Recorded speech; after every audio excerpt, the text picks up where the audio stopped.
베드로전서 1장 13절에서 25절 말씀 제가 봉독하겠습니다.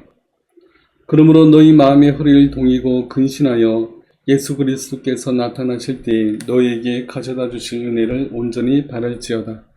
너희가 순종하는 자식처럼 전에 알지 못할 때에 따르던 너희 사욕을 본받지 말고 오직 너희를 부르신 거룩한 이처럼 너희도 모든 행실에 거룩한 자가 되라. 기록되었으되 내가 거룩하니 너희도 거룩할지어다 하셨느니라. 외모로 보시지 않고 각 사람의 행위대로 심판하시니를 너희가 아버지라 부른즉 너희가 나그네로 있을 때를 두려움으로 지내라. 너희가 알거니와 너희 조상이 물려준 헛된 행실에서 대속함을 받은 것은 은이나 금같이 없어질 것으로 된 것이 아니요 오직 흠없고 점없는 어린 양 같은 그리스도의 보배로운 피로 된 것이니라. 그는 창세전부터 미리 알린 바 되시니나 이 말세에 너희를 위하여 나타내신 바 되었으니 너희는 그를 죽은 자 가운데서 살리시고 영광을 주신 하나님을 그리스도로 말미암아 믿는 자니 너희 믿음과 소망이 하나님께 있게 하셨느니라. 너희가 진리를 순종함으로 너희 영혼을 깨끗하게 하여 거짓이 없이 형제를 사랑하기에 이르렀으니 마음으로 뜨겁게 서로 사랑하라. 너희가 거듭난 것은 썩어질 씨로 된 것이 아니요 썩지 아니할 씨로 된 것이니 살아있고 항상 있는 하나님의 말씀으로 되었느니라. 그러므로 모든 육체는 풀과 같고 그 모든 영광은 풀의 꽃과 같으니 풀은 마르고 꽃은 떨어지되 오직 주의 말씀은 세세토록 있도다 하였으니 너희에게 전한 복음이 곧 이 말씀입니다. 아멘. 오늘은 거룩한 자가 되라라는 말씀으로 우리 함께 말씀을 살펴보겠습니다. 우리가 지난 시간부터 이 베드로전서를 시작했습니다. 지난 시간과 오늘까지는 베드로전서 1장에 관한 내용입니다. 그런데 지난주와 오늘 본문은 확연한 차이가 있습니다. 지난 시간인 베드로 1장 1절에서 12절 말씀은 하나님이 하신 일에 초점을 맞추고 있습니다. 하나님이 구원하시는 그 은혜에 대해서 선언하는 그런 말씀만 있을 뿐입니다. 그러나 오늘 본문 13절부터 16절까지는 완전히 명령형의 문장들로 되어 있습니다. 그 후로도 하나님의 자녀로서 어떻게 살아가야 할 것인가를 그 다음에 계속 이어지고 있습니다. 그러니까 1절부터 12절까지는 하나님이 우리에게 어떤 은혜로서 우리를 구원해 주셨는지를 강조하고 있고 13절부터 그 이후로는 구원받은 하나님의 백성으로서 어떻게 살아가야 할지를 말해주고 있습니다. 그래서 13절의 시작은 그러므로로 시작합니다. 13절 말씀을 보겠습니다. 그러므로 너희 마음의 허리를 동이고 근신하여 예수 그리스도께서 나타나실 때 너희에게 가져다 주실 은혜를 온전히 바랄지어다. 아멘. 그러므로의 의미는 12절까지의 내용들을 말하고 있습니다. 우리는 하나님의 은혜와 예수 그리스도의 십자가의 보혈로 말미암아 우리는 하나님의 자녀가 되었고 천국 백성이 되었습니다. 너무나도 큰 은혜를 받아 우리는 구원을 받았습니다. 그러니까 우리는 이제 내 마음대로 사는 인생이 아니라 하나님의 영광을 위한 인생을 살아야 됩니다. 그게 바로 이 그러므로의 의미입니다. 어떤 사람들은 이 말씀을 오용합니다. 내가 이제 예수님을 믿는다고 했으니 천국 가는 것은 확실하게 될 것이다. 당연히 천국에 가게 될 것이다. 그러니 이제는 내 마음대로 또 살아도 되겠네라고 생각하는 사람들이 있습니다. 또 어떤 사람들은 내가 살고 싶은 대로 살다가 죽기 전에 다시 교회에 와서 회개하면 되는 거 아니냐라고 말하는 그런 분들도 간혹 있습니다. 이런 사람은 99%는 구원받지 못합니다. 예수님 믿는다고 하면서 자기 마음대로 사는 사람은 그 자기의 행동이 예수님을 믿지 않는다는 것을 확정할 뿐입니다. 그래서 하나님은 각 사람의 행위대로 심판하시는 분이라고 말씀합니다. 17절 말씀을 보겠습니다. 외모로 보시지 않고 각 사람의 행위대로 심판하시는 이를 너희가 아버지라 부른즉 너희가 나그네로 있을 때를 두려움으로 지내라. 아멘. 하나님은 각 사람의 행위대로 심판하십니다. 여기서 주의할 것은 내 행위에 따라 하나님이 나를 구원해 주시고 그렇지 않고가 아닙니다. 만약 내 행위가 기준이 되면 구원의 기준은 사람에게 있게 됩니다. 구원은 전적으로 하나님의 뜻에 있습니다. 내 행위로 하나님이 나를 받아주시는 것이 아니라 내 행위가 믿음이 있는지 없는지의 판별 기준이 됩니다. 야고보서 2장에는 이렇게 말씀합니다. 내 형제들아 만일 사람이 믿음이 있노라 하고 행함이 없으면 무슨 유익이 있으리요? 그 믿음이 능히 자기를 구원하겠느냐?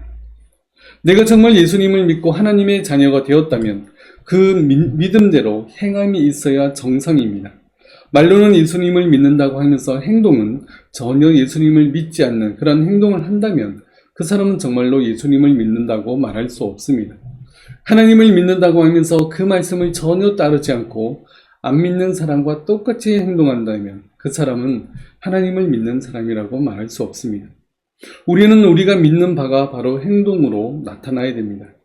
물론 처음부터 말씀대로 온전히 살 수는 없습니다. 그러나 말씀에 순종하고 그 뜻대로 행하려고 하는 모습이 우리 가운데 조금씩이라도 나타나야 됩니다. 그러나 그 행동이 전혀 나타나지 않는다면 그 믿음은 가짜 믿음일 가능성이 높습니다. 내 믿음이 행함이 없는 믿음인지 그렇지 않은지 우리 자신을 잘 살펴보고 우리 자신에게 행함이 없다면 우리가 다시금 하나님 앞에 회개하고 반성하면서 행함이 있는 믿음의 사람이 되도록 다 힘쓰시기 바랍니다.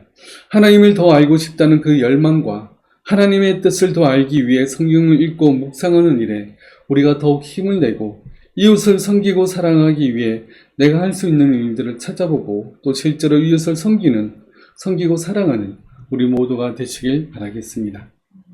13절을 다시 한번 보겠습니다. 그러므로 너희 마음의 허리를 동이고 근신하여 예수 그리스도께서 나타나실 때에 너희에게 가져다 주실 은혜를 온전히 바랄지어다. 아멘. 여기서 허리를 동인다는 뜻은 이 베드로 시대 때 사람들은 헐겁고 축 늘어진 그러한 옷을 입고 다녔습니다. 겉으로 보기에는 굉장히 우아해 보이지만 몸을 쓰고 움직이는 데는 굉장히 불편한 그러한 옷입니다. 그래서 허리를 동인다는 것은 질질 끌리는 옷을 잡아다가 허리대로 매는 그런 모습입니다. 그러면 다리가 좀 더 자유롭게 움직일 수 있습니다. 오늘날에는 소매를 걷어붙인다 그런 의미와 비슷한 의미입니다. 뭔가 일을 하고 행동하기 위해서 옷을 단단히 잡아매는 그런 모습을 말합니다. 그리고 여기에 근신한다라는 것은 벌을 받아 말과 행동에 조심한다라는 그런 뜻이 아닙니다. 이 단어의 원어의 뜻은 술 취하지 않는다는 뜻이 이 가운데 있습니다. 의역하자면 술에 취하지 않기 때문에 맑은 정신을 가진다라는 뜻입니다. 우리는 예수 그리스도께서 우리에게 주실 은혜에 집중하는데 우리가 모든 정신적 그리고 영적 능력을 집중해야 됩니다. 허리를 동이고 맑은 정신을 유지하면서 그 은혜를 소망해야 됩니다. 우리는 하루 중 일정한 시간을 내어서 우리가 말씀을 읽고 묵상하는데 우리가 힘써야 됩니다. 가장 맑은 정신을 가질 수 있는 시간에 우리가 소매를 걷어붙이면서 그 말씀을 묵상해야 됩니다. 그래서 하나님께서 나에게 주실 그 은혜를 갈망하면서 집중해서 말씀 속으로 우리가 들어가야 됩니다. 우리는 얼마만큼 말씀을 사모하고 또 가까이 하고 그 말씀의 뜻을 알기를 우리가 힘쓰고 있습니까? 예배 시간 말고 우리가 스스로 성경을 읽고 묵상하는 시간은 얼마나 됩니까? 1년 동안 성경 한 장도 읽지 않는 성도님들이 우리나라에 참 많다는 것을 알고 있습니다. 참 안타깝습니다. 또 그런 분들이 이단에도 잘 빠집니다. 왜냐하면 성경을 잘 모르기 때문에 그렇습니다. 이단들은 성경을 너무나 잘 끼워 맞춥니다. 끼워 맞춰서 설명해 줍니다. 그 해석이 틀린 줄도 모르고 오히려 너무 명확하게 이해된다면서 이단에 쉽게 빠지게 됩니다. 이단에 빠지는 것은 성경을 제대로 모르기 때문입니다. 하나님이 어떤 분이시며 예수님께서 우리를 위해서 어떤 일을 해주셨는지를 잘 모르기 때문에 이단에 빠집니다. 우리는 지금부터라도 하루에 가장 정신이 맑은 시간에 또 성경을 읽고 묵상하기를 힘쓰시기 바랍니다. 큐티책을 사서 그 순서를 따라가도 좋고 하루에 성경 한 장이 아니라 한 문단이라도 읽고 묵상해도 좋습니다. 매일 조금씩이라도 말씀 가운데 내 자신을 세우는 것이 중요합니다. 말씀에 내 삶을 비춰보고 잘못된 삶의 모습이 있다면 바로 고치며 하나님의 뜻이 무엇인지를 발견하고 그 뜻대로 살기를 힘쓰는 것이 중요합니다.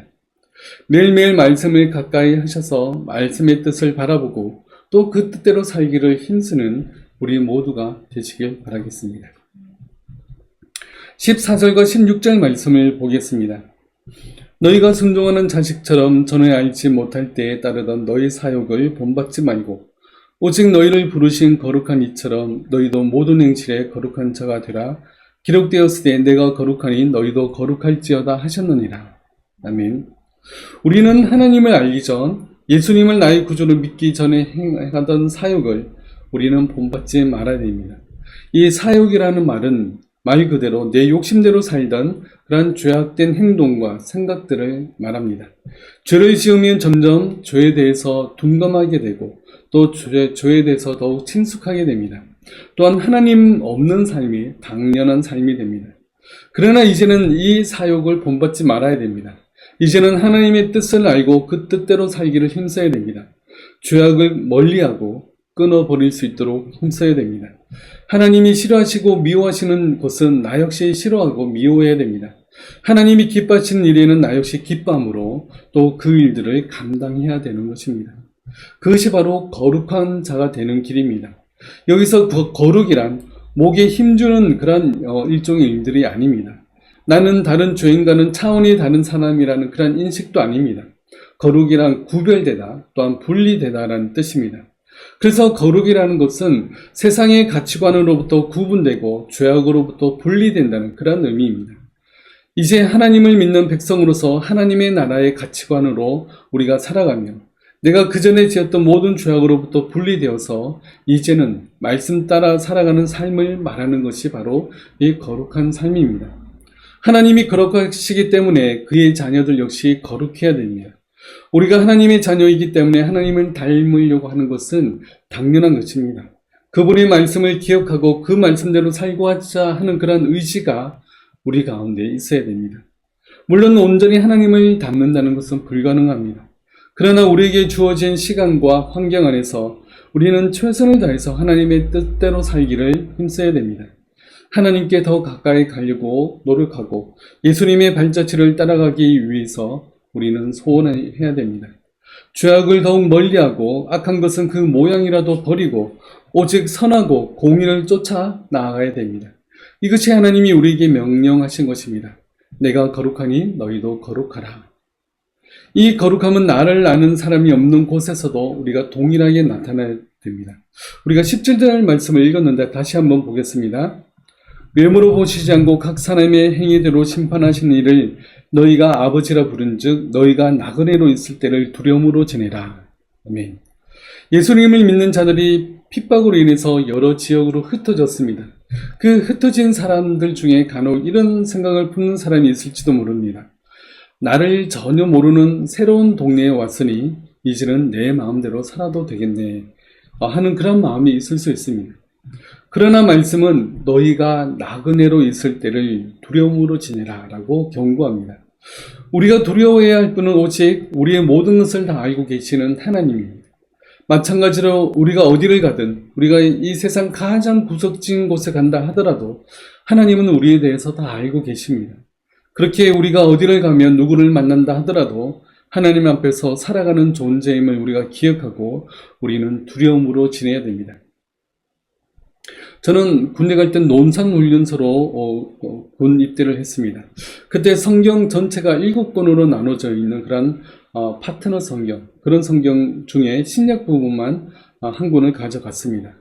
훈련소에 들어가기 전에 택시를 타고 훈련소까지 갔는데 그 가는 길 동안에 성경을 잠시 펼쳤습니다. 그런데 베드로전서 1장이 펼쳐졌고 조금 읽는 가운데 이 17절 말씀을 읽었습니다. 그때 띵 하는 그런 마음이 내 마음에 있었습니다. 군대는 내가 전혀 모르는 사람들과 2년 2개월 동안 생활하게 됩니다. 지금은 1년 6개월 동안 생활하게 되겠지만 이 군 생활을 마치면 또 뿔뿔이 흩어져서 이 군대에 생활했던 사람들과 만날 일도 거의 없습니다. 그래서 군대에서만큼은 내 마음대로 산다고 해도 별 티가 나지 않습니다. 그런데 나그네로 있을 때를 두려움으로 지내라. 이 말씀을 접하면서 이 말씀이 군생활하는 내내 제 마음과 기억 속에 남아 있었습니다. 아무도 보는 이이 없을 때 당신은 누구인가 라는 책이 있습니다. 아무도 보는 사람이 없을 때 하는 내 생각과 행동이 진짜의 나라고 설명합니다. 그러나 아무도 보는 이가 없다 하더라도 하나님은 우리를 보고 계십니다. 그러므로 항상 하나님 앞에서 살아가는 존재임을 우리가 기억하고 나그네로 있을 때 우리는 더욱 두려움으로 지내야 됩니다. 세상 한가운데 던져졌다 할지라도, 나를 아는 사람이 한 사람도 없는 곳이라 할지라도 우리는 하나님 앞에서 정직하며 공의를 구하는 그러한 삶을 살아야 됩니다. 하나님과 항상 동행하는 하나님의 백성임을 세상 가운데 나타낼 수 있도록 우리는 더욱 힘쓰는 그러한 하나님의 백성이 다 되시길 바라겠습니다. 18절과 19절 말씀을 보겠습니다.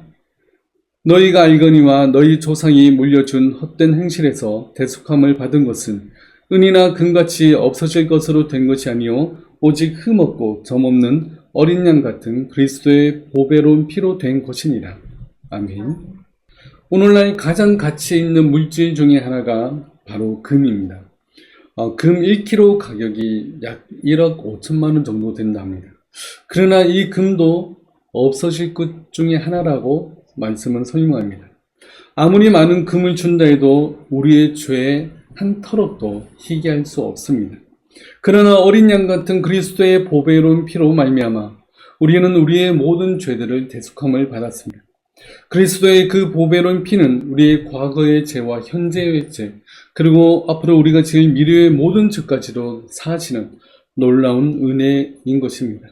우리는 그 은혜에 감사할 것밖에 없습니다. 항상 주의 은혜에 감사하는 우리 모두가 되시길 바라겠습니다.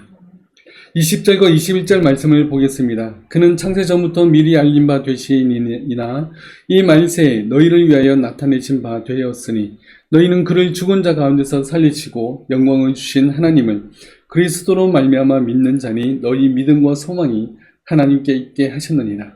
아멘. 예수님은 창세 전부터 미리 알린 바 되셨습니다.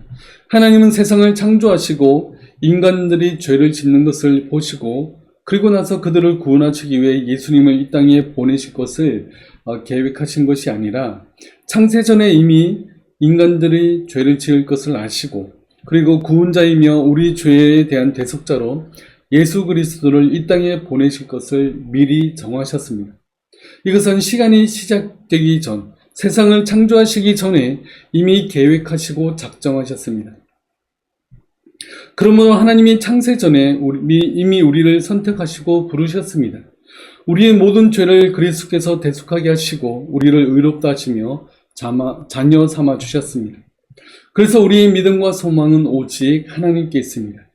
우리를 부르시고 선택하시고 우리의 모든 죄를 사시고 구원하신 것은 전적으로 하나님의 선하심에 있습니다. 내 안에 구원받을 만한 가치가 있는 것이 절대로 아닙니다. 내가 선하고 의롭기 때문에 하나님이 나를 부르시고 선택하신 것이 절대 아닙니다. 창세전에 우리가 존재하기도 전에 하나님은 우리를 부르시고 선택하신 것입니다. 에베소서 1장 4절에서 5절 말씀을 보겠습니다. 곧 창세전에 그리스도 안에서 우리를 택하사 우리로 사랑 안에서 그 앞에 거룩하고 흠이 없게 하시려고 그 기쁘신 뜻대로 우리를 예정하사 예수 그리스도로 말미암아 자기의 아들들이 되게 하셨으니. 아멘. 하나님은 우리를 창세전에 택하시고 부르시고 예정하셨습니다. 그리고 예수 그리스도로 말미암아 대속함을 입어 자기의 아들들이 되게 하셨습니다. 우리가 지난 시간에도 비슷한 이 내용을 다뤘습니다. 이렇게 자꾸 반복하는 것은 그만큼 중요하기 때문입니다. 우리는 여기서 흔들림이 없어야 됩니다. 내가 받은 구원이 내가 선하거나 의롭기 때문이 절대로 아닙니다. 내 안에 선한 것이 없습니다. 오직 하나님께서 내가 존재하기도 전에 이미 선택하시고 부르셨고 그의 자녀가 되게 하셨고 천국 백성이 되게 하셨습니다. 내가 모든 죄를 사함받고 하나님의 자녀가 된 것은 전적으로 예수 그리스도의 그 십자가의 죽음으로 말미암아 된 것입니다.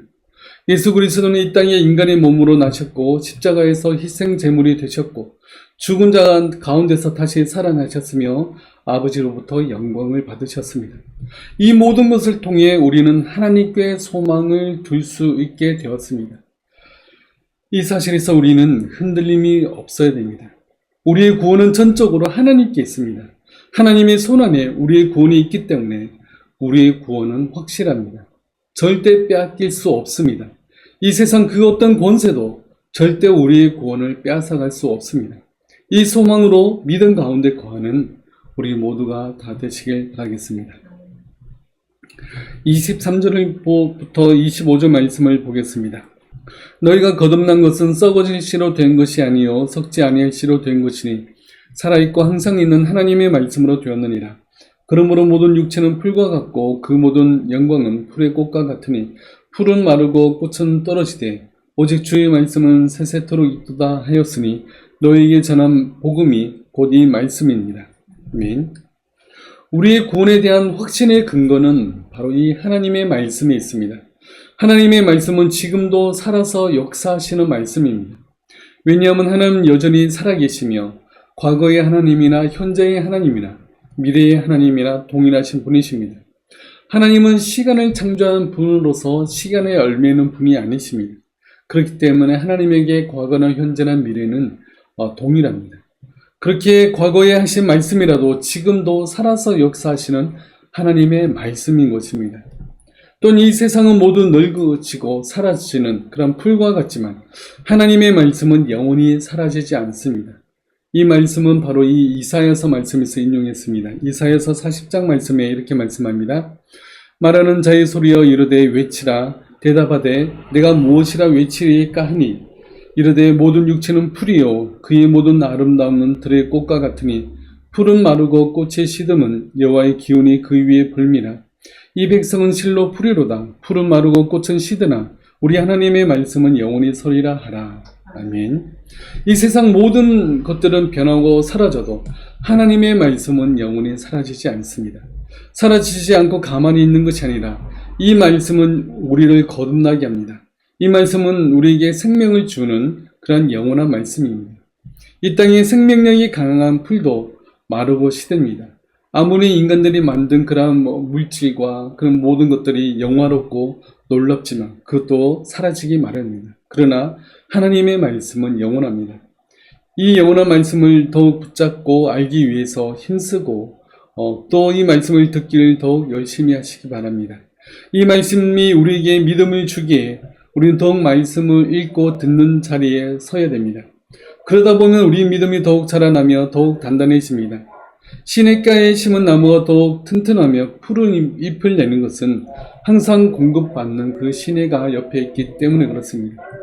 우리 영혼이 더욱 자라며 깊이 뿌리 내려서 어떠한 시험과 시련 가운데서도 넘어지지 않을 수 있는 것은 바로 영원한 이 말씀이 있기 때문에 그렇습니다. 그러므로 말씀을 더욱 사모하시면서 말씀과 함께 더욱 믿음이 자라며 단단해지는 우리 모두가 되길 바라겠습니다.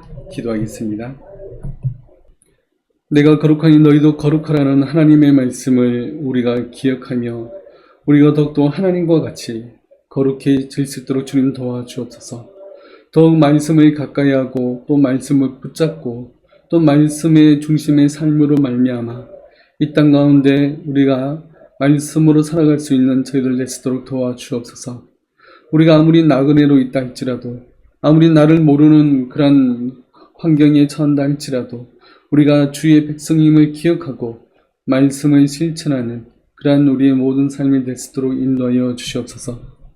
지금은 십자가 위에서 우리의 모든 죄를 사하신 주 예수 그리스도의 은혜와 우리를 사랑하시되 끝까지 사랑하시는 하나님의 사랑하심과 성령님의 함께하심과 위로하심이 오직 말씀만 붙들며 또 말씀에 더 가까이 나아가길 원하는 우리 모든 성도들 머리 위에 지금부터 영원토록 함께하실지어다.